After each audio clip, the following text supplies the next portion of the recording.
एक तरफ महंगाई उरूज पर है तो दूसरी तरफ कराची की सड़कों पर मुसाफिरों को अफ्तार कराने की रिवायत शहर की फजा को बाबरकत बनाए हुए है। अफ्तार का वक्त होते ही तमाम रंगो नस्ल के लोग बिला इम्तियाज अफ्तार की नेमतों से फैजियाब होते हैं।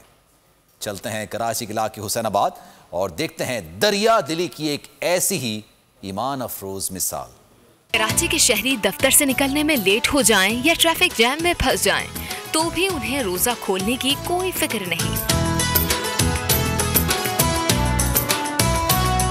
कराची के मुखय्यर हजरात माह रमजान की बरकतें समेटने में आगे आगे नजर आते हैं। कराची का इलाका हुसैनाबाद, यहाँ भी मुसाफिरों के लिए शानदार इफ्तारी का एहतमाम किया गया। मुखय्यर हजरात का कहना है कि उनके पेशे नजर सिर्फ अल्लाह की रजा है। रमजान के महीने में किसी की दुआ लगी हमारा बेड़ा पार हो जाए। हर लोग यहाँ पर देके जाते सामान हमारे को, बस अल्लाह की रजा के लिए कर रहे हैं कि अल्लाह हम लोगों को भी कबूल कर ले। खुदा की दी हुई नेमतों में दूसरों को भी हिस्सादार बनाना, यही है हमारे शहर कराची की शान। शायद इसीलिए कहते हैं कि यहाँ कोई भूखा नहीं सोता।